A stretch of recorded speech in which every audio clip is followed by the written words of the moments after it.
Hey guys, so same as the last video, for copyright purposes, I will be only showing gameplay instead of anime so I don't risk getting any strikes.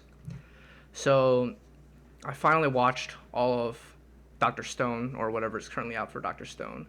I think it's up to like season 3 and then part 2 is coming out soon. But I watched all of it and it was really great. I really enjoyed the whole concept of like a world that's turned to stone and the main characters have to find their way back to modern civilization through building things and inventing new things and rediscovering new inventions. I thought that was an absolutely fantastic concept. The characters are super fun to watch and all super charismatic. The show, thankfully, doesn't take itself too seriously, which I guess is why it has the shonen tag. It sort of plays it like some humor that really is able to alleviate this quote unquote serious situation of everyone turning to stone, and I think it makes for a great watch. I think the main character Senku is an absolutely great lead who has a lot of charisma, and the rest of the cast really rounds everything out super well. My favorite characters were Suika and Francois. I like how Francois just kind of pops up out of nowhere and it immediately just becomes an integral part of the crew.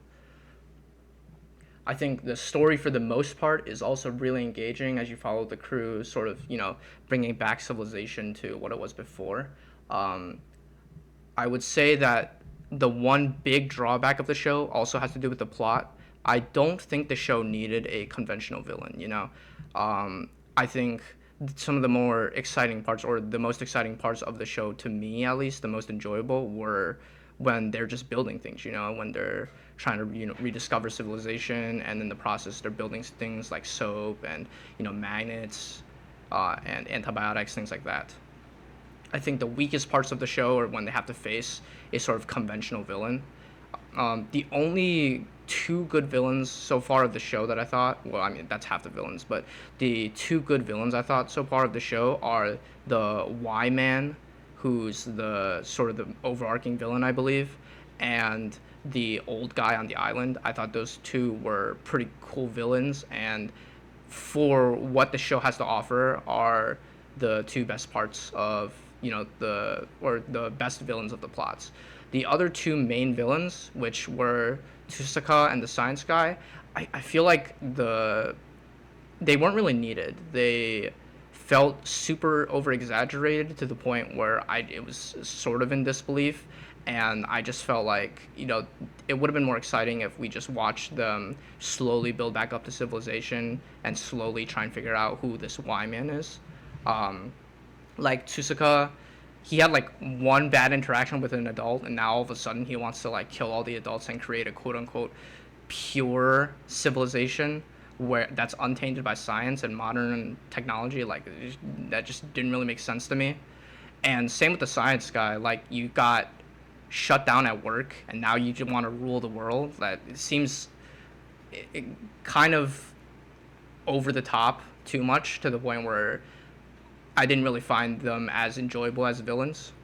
And I would much rather see the crew, discovering things, building things. I think the shonen, despite it being a shonen, works best when it's more of its slice of life counterpart, where they're just building things.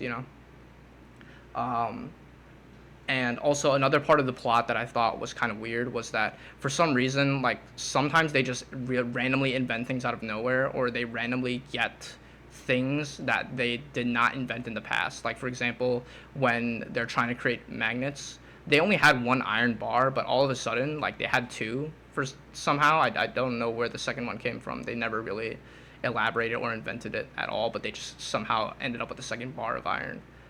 This is very early on in the show, by the way. Um, but besides, all of those things, I think that the show is still great. It's a great watch, and I would highly recommend anyone pick it up, especially for shonen. I think that this show is an 8 out of 10, and I can't wait for the next season.